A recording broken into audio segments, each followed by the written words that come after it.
government, they're trying to manage to cooperate as long as possible for this. That is not an emergency now. You know, it's not an emergency. Yeah, so it's everyday emergency. Every day. Senza dilungarmi troppo, voglio semplicemente spiegare quella che è l'attività che svolgiamo nella SAR Operation, dopodiché far vedere un piccolo filmato che sicuramente chiarirà molto di più quello che è il nostro impegno e oserei dire il sacrificio dei nostri volontari. Okay, so you will see a small video about the daily activities they do for helping people, as I said to you before, saving them on cost. Noi siamo quelli che a volte vengono definiti gli invisibili nel soccorso, perché in effetti quando vedete nelle scene che vengono trasmesse nei telegiornali, nelle trasmissioni televisive, vedete quella che è l'assistenza sanitaria che viene data a terra sull'isola di Lampedusa appena i migranti vengono sbarcati. Okay. So they consider themselves as shadow, you know, they don't see the real work in the background, because when we see them on TV, the reports, we see the news, the work of CISM is not always, we don't see it. No. So you work in the background. Non alle spalle, noi lavoriamo proprio sulla frontiera. Okay, on the border. Yeah. Perché abbiamo su ogni motonave della Marina Militare Italiana o elicotteri della Guardia di Finanza imbarcati un medico e un infermiere che prestano l'attività di soccorso a mare e non sempre necessariamente nell'ambito delle acque territoriali italiane, poiché, come è successo da ultimo nell'evento di agosto, il nostro personale, ovviamente in uno con quello delle capitanerie di porto, si è dovuto spingere fino a sotto le coste della Libia per prestare il soccorso, perché ovviamente in Libia non esiste nulla. Of course. So, la drammaticità dei soccorsi è data proprio dal fatto che noi interveniamo laddove c'è il barcone che sta affondando. So their intervention is directly on the boats, you know. So they have the communication from the port, and they go there to save the people on the boats which are sinking, you know. So they save people, they took people outside water, hot water. E ovviamente molto spesso si assiste e si è partecipi di eventi drammatici dove non solo si tocca come quotidianamente la disperazione, ma il dramma della morte. Yeah, of course it's a dramatic situation, because sometimes you have alive people, sometimes people are dead, and you have to do your job. E purtroppo e per fortuna la nostra presenza su questi mezzi navali della Marina Militare risulta essere poi importante, perché rappresenta il vero primo soccorso, quello che consente di salvare realmente le vite umane. Perché dal momento in cui spesso le imbarcazioni vengono intercettate dalle navi della Marina Militare all'arrivo nei porti di Lampedusa o di Siracusa, in recente si è arrivata anche la problematica e l'emergenza su Siracusa, il tempo di prestare il soccorso non c'è. Quindi il medico, gli infermieri a bordo spesso fanno la differenza tra la vita e la morte. Yeah, of course. The people work with them, doctors and nurses. Sometimes they don't have time to help people because it's too late to give them help. So they do everything, but sometimes it is really too late to have people who is so tired and proved, you know, by the journey. There's no time. So it is dramatically every day a dramatic situation to face.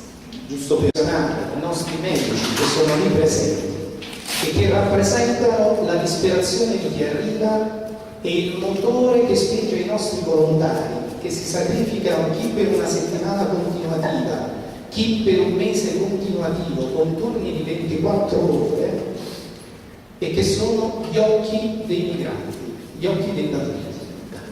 Okay. Grazie. Okay. We'll tell you, and then you don't go away. So you will see the video. He invited you not to watch just the images, you know those images, painful images. He wants you to look in the eyes of the people who receive help, but also of those people who give help to people in need. You know? So the effort they make is a voluntary effort and not paid. Okay? It's all based on voluntary action, and the relationship between them is fundamental. Is it? Okay, thank you.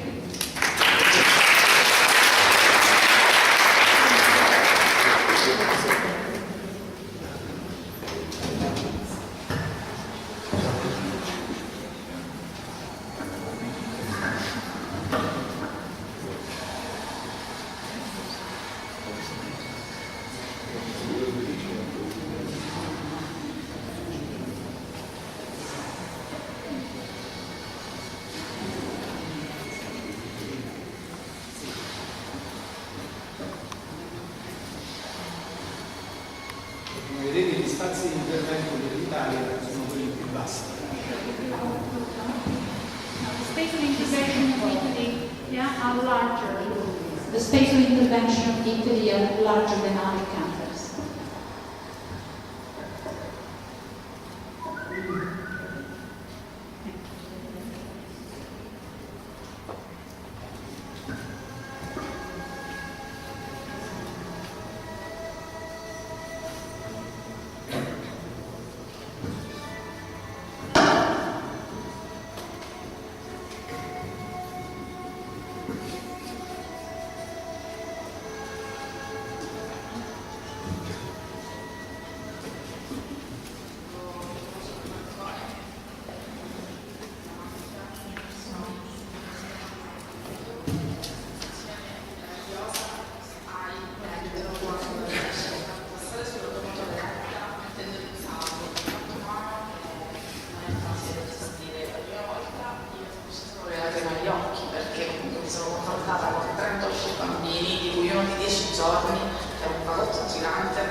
In alto mare gli immigranti e i profughi che vengono soccorsi dagli uomini in mare nostrum ricevono le primissime cure non appena salgono a bordo delle navi militari, quando sono ancora in acque internazionali. Le equipe ristrette, i dottori e gli infermieri arrivano a seguire migliaia di persone. Ci sono anche i medici volontari del corpo di soccorso del soldato di Malta che nei secoli ha mantenuto la sua vocazione di servizio verso gli più deboli.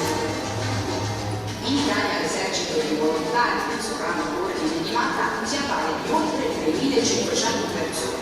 Sono gli uomini e le donne del CISO, il corpo di soccorso nato nel 1970. Dal 2008 i medici e gli infermieri del CISO sono imbarcati sulle navi della Marina Militare e sulle motovedette di guardia costiera e guardia di finanza per prestare il primissimo soccorso in alto mare ai migranti che attraversano il canale di Sicilia. Medici navali, definisce Mauro Casilini, direttore nazionale del corpo di soccorso dell'Ordine di Malta.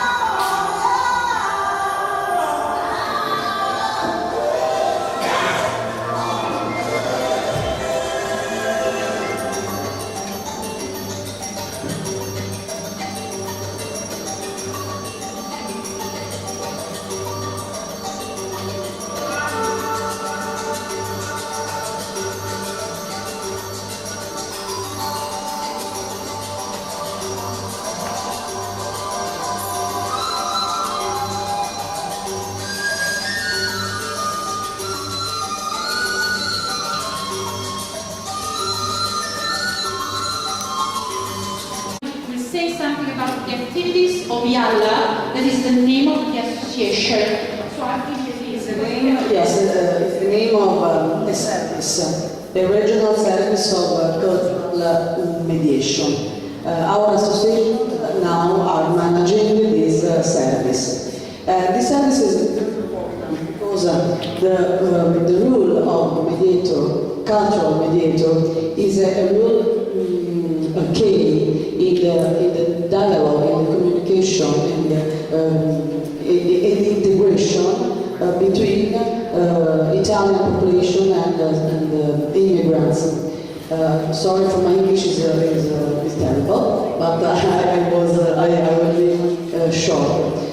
One thing I want to say, the help that we give, the support that we give is for immigrants, people, but not only, also to the institutions, Italian institutions, comune, school, health center, job center, because we think, we know that Italy is not prepared to give real hospitality and to give real integration, because it is important not only the moment of the hospitality of the first head, but only give the possibilities to strangers, migrants, political and economic immigrants that to live in our country that is just multicultural. Okay, we are multicultural centuries. Our symbols, our art, our language, our way to think is just multicultural. Okay, and then we have to we must have preparation to give hospitality, but also promote inclusion, integration. Okay, job, house, and empowerment, because the immigrants must be autonomous in their life if they choose to live in our country.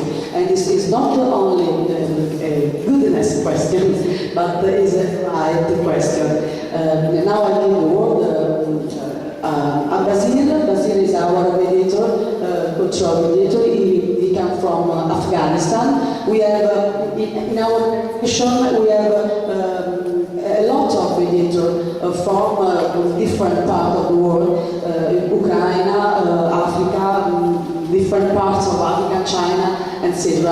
And it is most important in this moment, in this emergency moment, have a mediator of this area of the world, of the East, Middle East, what is of the world. And I give voice to Basil that he tells his history.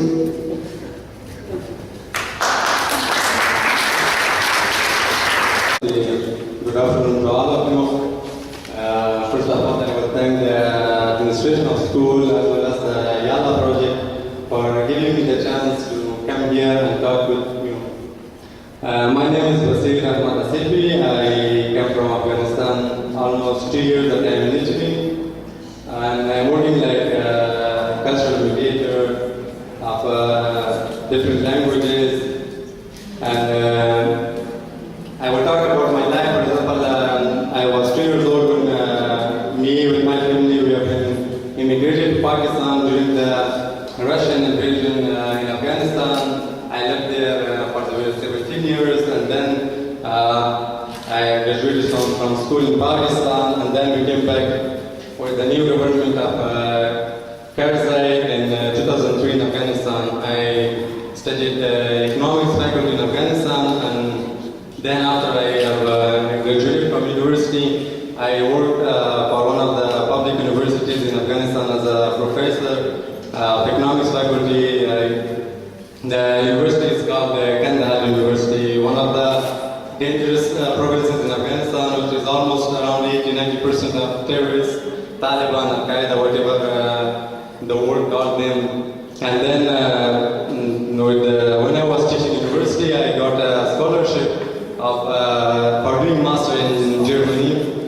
I gave the exam and I passed the exam in the Ministry of Higher Education in Afghanistan in Kabul, and then I got the chance chance to do master in economics in Germany.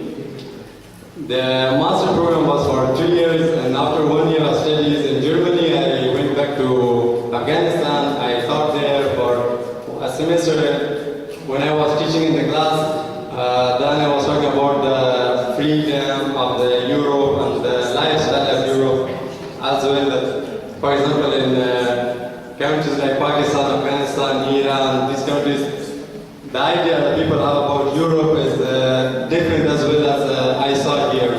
Because also, as you see in the news, whatever you hear is almost, as I believe, I have the experience, 80%, 70% is completely wrong. Because they are giving the idea for making the story too much interesting. So I was talking about the freedom, the lifestyle of Europe. Then university I got some warnings from the terrorist groups, and then when I went back to Germany, I finished my master in economics, and then I came to Italy and I asked the police. I did asylum as a refugee, and I got documents for 5 years here in Italy. And as well as I can say that if you, for example, in TV, you can hear everything about Afghans, about terrorist things. The most important thing when I'm going to this kind of presentations, I am almost too much happy because I see people and I like to give the right idea of my nation, for example, because I had this experience also in Germany. Some people, some friends, Germans, other countries, I traveled to most countries of Europe during my studies in Germany, and as well as since I'm in Italy, whoever is you're Afghan, you're tourist. The point is that because the problem is the media that they are saying that Afghans are terrorists or whatever.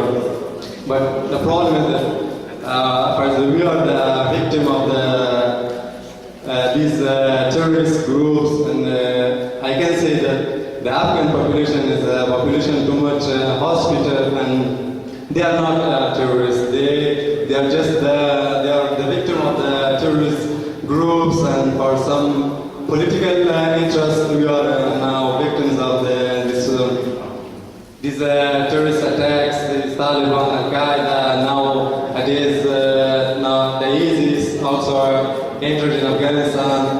This is whatever I can say, and this is what the story, and this is the why I am in Italy and I am living here. And I can say also connect to the points of His Excellency, the lawyer, Mr. Raffaele Sprina, as he said, that the people who are coming to Italy, they are coming here for having a future, for living in peace, for living like a normal person as others have the life, the rights, the duties. Since I'm here in Italy, I'm working for this, like a mediator, cultural mediator, and some months ago I did application for the PhD program in Italy, and fortunately 2 weeks ago I got results and I won the PhD program. So for 2 years now I will be doing in Italy a PhD in economics with the scholarship that the Italian government will pay me almost a certain amount of money, and I'm really happy. Because this was the desire that I had. I always dreamed. I worked as university professor in Afghanistan, and the academic field I always dreamed in my life, and this is what I want to achieve, and I want to go ahead, and I want, as His Excellency Mr. Ford, as he said, I want to touch the moon, and this is what I'm searching for, and I'm doing. That touching the moon means that reaching to your desire, and this is what every person